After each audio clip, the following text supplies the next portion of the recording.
So we're going to talk about the quadratic formula. Here's why your state wants you, in the state of Tennessee specifically, why they want you to know the quadratic formula. According to this standard, they want you to be able to solve quadratic equations and inequalities in one variable. Solve quadratic equations by inspection. We've talked about that, taking square roots, completing the square. We've done vertex form, but not completing the square. Quadratic formula and factoring. So we've done factoring, the quadratic formula is left, okay? You're also going to need to know the complex solutions and write them in the form of a plus or minus bi. So we may get into that soon. I'm not sure if we're going to get into this lesson. So here's the deal. Whenever you have a quadratic equation, if it's in the form ax squared plus bx plus c, what you're used to at this point, hopefully by now, is whenever you have a quadratic equation that's set equal to 0, and you want to find the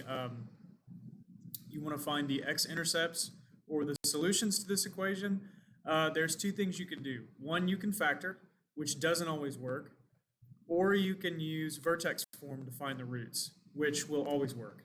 Okay. Vertex form is just an easier way for us to solve the solutions without completing the square. It's a little easier for students to understand. That's why I teach it in regular Algebra II. In this case, ax squared plus bx plus c equals 0. Whenever you're trying to solve it, the quadratic formula will take you right to the answer. So you can skip the middleman. Now, the reason why we learn the vertex form is because in a lot of questions on that EOC, they will phrase it in vertex form. So if you're not familiar with vertex form and how to find the vertex and how to answer some of those questions, or if they hand you a vertex form quadratic and they ask you to find the roots from there, it's not going to be as easy. And you're prone to make mistakes. So that's kind of why we section these off into different homework assignments and different sections of understanding. But here's the quadratic formula, and remember that standard says to know. Solve quadratic equations and inequalities in one variable. It says knowing and applying the quadratic formula. So you can't get around it. They're not going to hand you this formula on the EOC. You have to memorize it. So one thing that I do recommend, and if you're in class, in my class, I'll hand you a note card and I'll put the quadratic formula on one side. I'll ask you to put the quadratic formula on one side and then the name on the other side so you can remember it. So that's a good flashcard memory way of learning the quadratic formula. But it's just a formula. It's derived. We won't derive it for the sake of time. If you want another video on that, just let me know in the comments. But negative b plus or minus b squared minus 4ac all over 2a. That's the quadratic formula in a nutshell. And so b, a, and c, so a, b, and c come from this standard form quadratic over here. So the deal is you're going to want to, this standard form of quadratic here. So the deal here is you want to be able to set the quadratic equal to 0, identify a, b, and c, substitute those values in for a, b, and c, and then solve the equation out. So here's some examples. So the first thing that you'll notice with this particular example is that it's not equal to 0. So we're going to have to handle that. But the rest should be pretty easy after that. It's just substitution.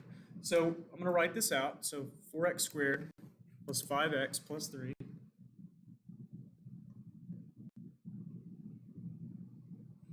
equals 2x squared minus 3x. And so what you want to be able to do is you want to move all the terms to one side. So this 2x squared, one side of the equation.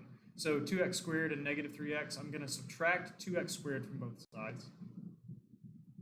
And then I'm going to add 3x. Now remember to pair these with their like terms. So 4x squared will be paired with negative 2x squared, and then 5x will be paired with positive 3x. So I've got 2x squared plus 8x plus 3 equals 0.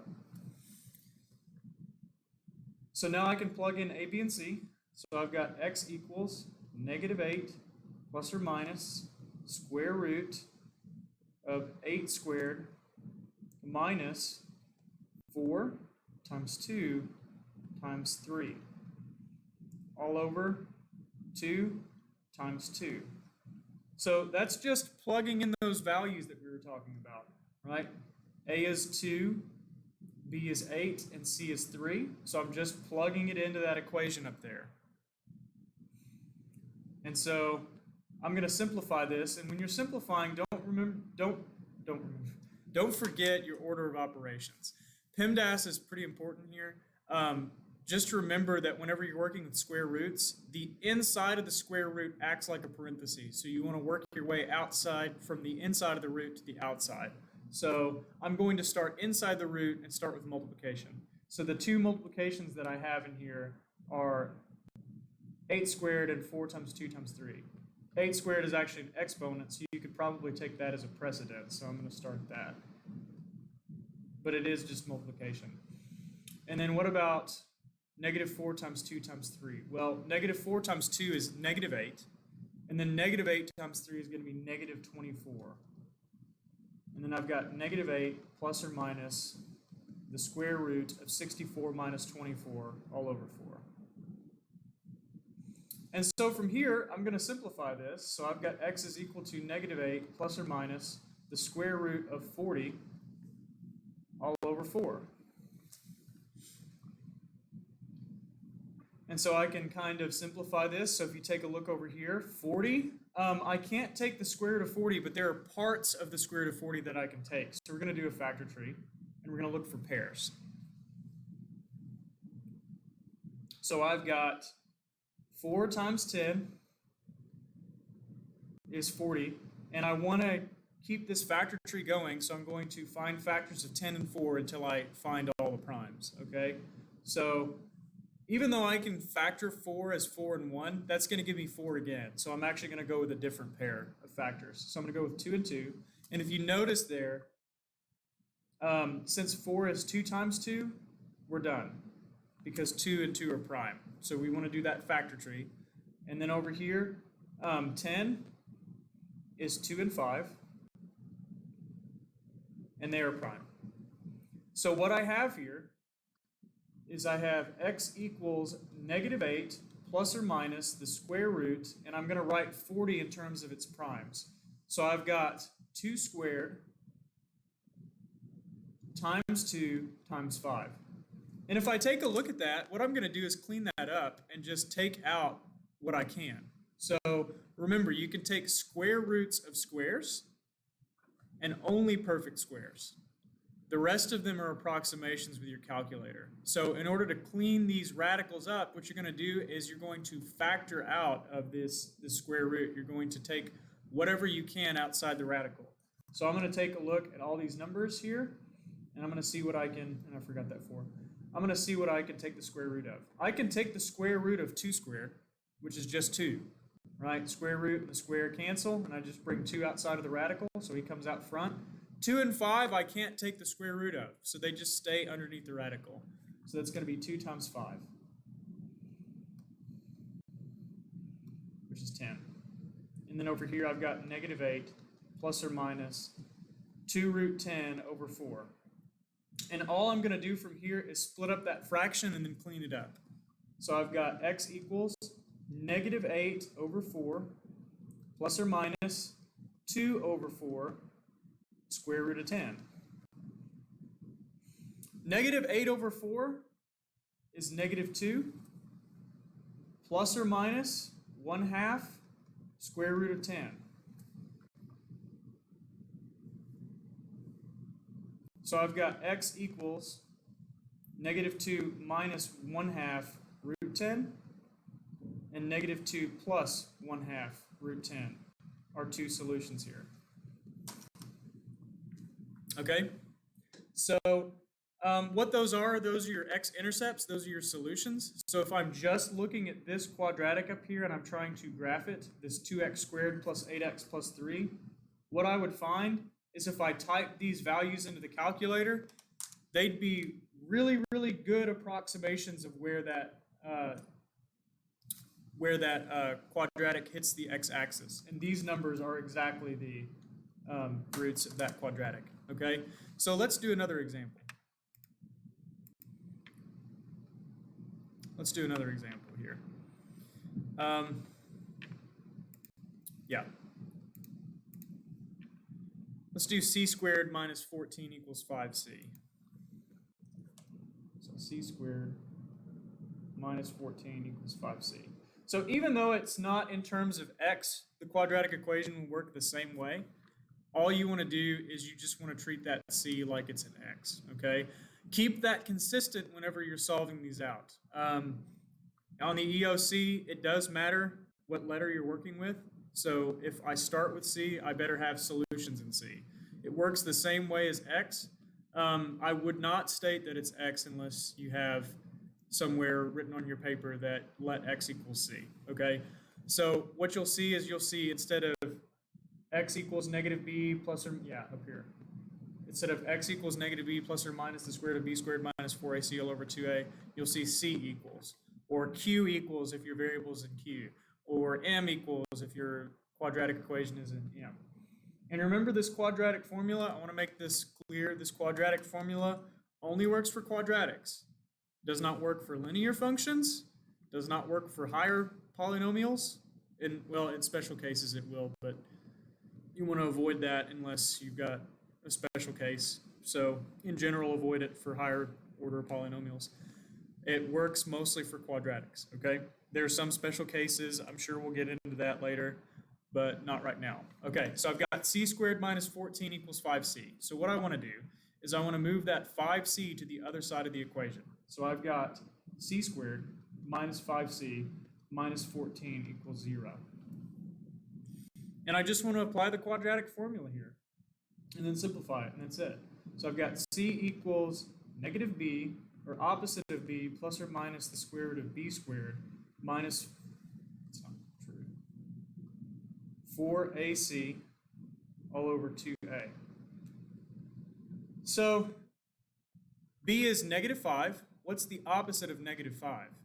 Well, the opposite of negative 5 would be positive 5, so I've got 5 here, plus or minus the square root of negative 5 squared minus 4 times a times c all over 2a, which is, in this case, 1. So I want to clean this up. So I've got 5 plus or minus the square root. And remember, whenever you square a negative, especially when it's inside parentheses, when you square a negative, it becomes positive. So I've got 25 minus 4 times a times c. Well, negative 4 times 1 is negative 4. So I really want to calculate negative 4 times negative 14. So I know that twice 14 is 28. So double 28, that would be 56. So this is going to be 25 plus 56 all over 2. And sometimes these numbers will come out nice, and sometimes they'll just be nasty like we've had. So 5 plus or minus the square root of 25 plus 56. 25 plus 56, let's see, that's 75 plus 6, which is 81. Yeah. So I've got the square root of 81 all over 2. So in this case, it was just nice because I can take the square root of 81, so there's no factor tree that I need. So 5 plus or minus 9 over 2. So I'm going to take 5 minus 9, which is negative 4 over 2. So C equals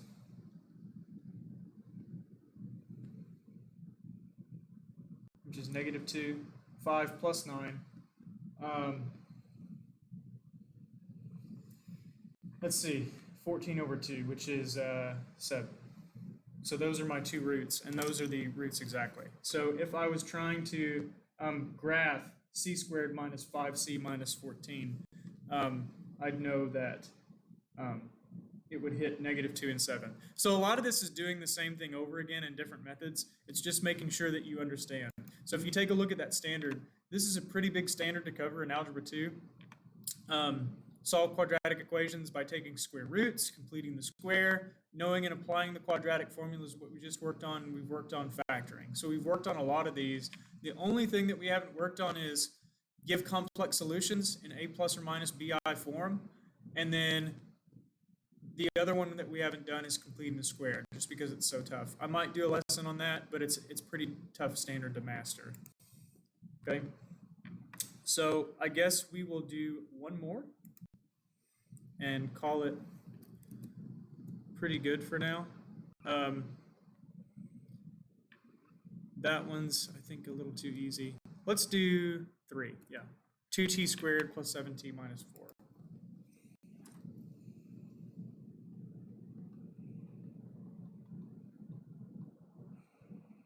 Okay. So what I want to do here is I want to solve this by using the quadratic formula. So t equals negative b plus or minus square root b squared minus 4ac all over 2a.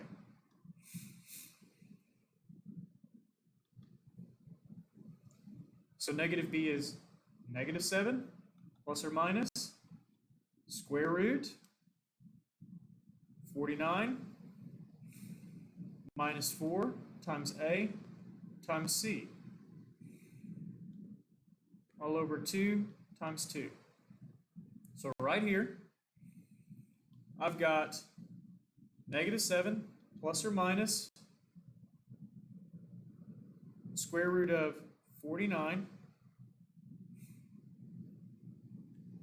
And then let's do this multiplication out first. So negative 4 times 2 is negative 8. Negative 8 times negative 4 is positive 32. All over 2 times 2, which is 4. So 49 plus 32, let's see what that would be. That's the same as 50 plus 31. So that's going to be 81 again. And so sometimes these quadratic equations will work out really nice, and sometimes they just will suck, okay? So I've got t equals this, t equals this, t equals this. What I want to do now is just finish this guy out. So I've got t equals negative 7 minus 9, and then plus 9 over 4. So negative 7 minus 9, that's going to be what? Negative 16 over 4, which is negative 4. And then negative 7 plus 9 is 2 over 4, which is 1/2. Let me just make sure I did that right. So negative 7 minus 9, that is negative 16. Divided by 4 is still negative 4. And then negative 7 plus 9 is indeed 2. So 2 over 4 is 1/2. Okay. So yeah, that's about it. That's about all you need to do. So I don't know, maybe one more. Let's do a hard one.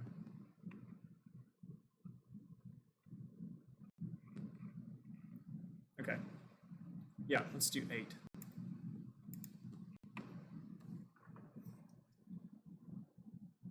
So 2y squared plus 10 equals y squared plus 4y minus 3.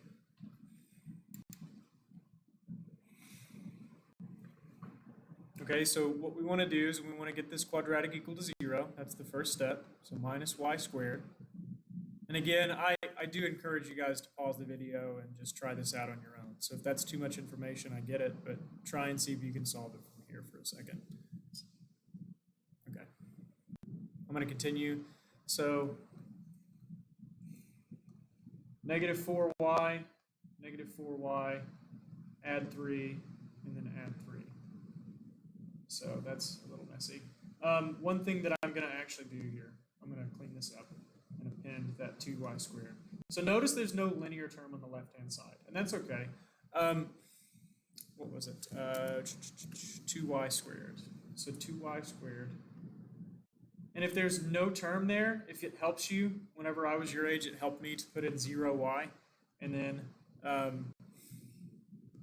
no, it's 10y. My bad. Plus 10y. And there's 0. There's no constant term. So if I want to move these terms to the other side, I'm going to line them up. So negative y squared goes with 2y squared. Negative 4y goes with 10y. And then positive 3 will go with 0. So I've got 1y squared plus 6y plus 3 equals 0. Okay?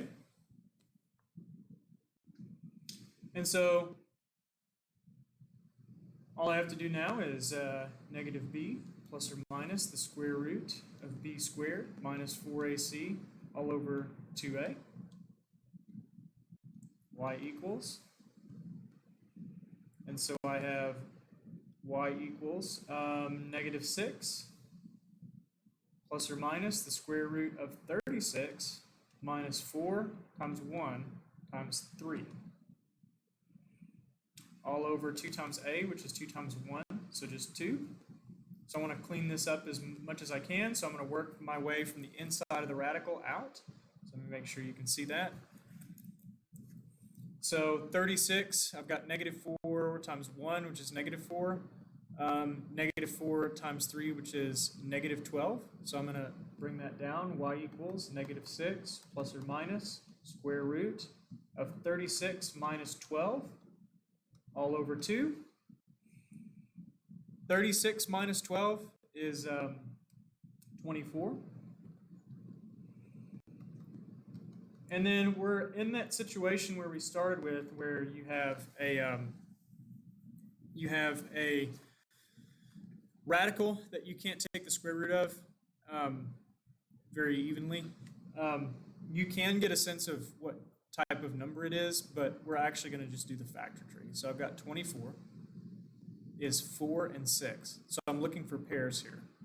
So 4 is 2 and 2, so that's a pair. So 2 squared. And then 6 is 2 and 3, which is not a pair. Okay?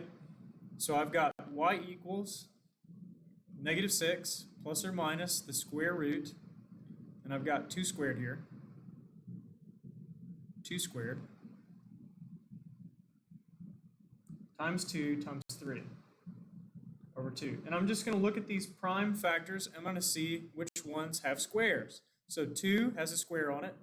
This other 2 doesn't have a square on it, and this 3 doesn't have a square on it. So 2 times 3 will stay inside the radical, but I can take the square root of 2 squared. So the square root of 2 squared is 2, right? The square root and that square will cancel. So I get 2 on the outside, square root of 2 times 3, negative 6 plus or minus square root of 2, plus or minus 2 root 2 times 3 over 2. Negative 6 plus or minus 2 times root 2 times 3 over 2. So now I want to take 2 times 3 inside that radical. So that's rad 6. 2 rad 6, negative 6 plus or minus 2 rad 6. And I'm going to split up that fraction. So both divided by 2. And then let's see if we can clean this up from here. That's going to be y equals negative 3 plus or minus square root of 6. And we're done. And so I've got 2 solutions for y. Negative 3 minus root 6. And then negative 3 plus root 6. So practice makes perfect. So hopefully that helps you. And let me know in the comments if you need that other video. Thanks.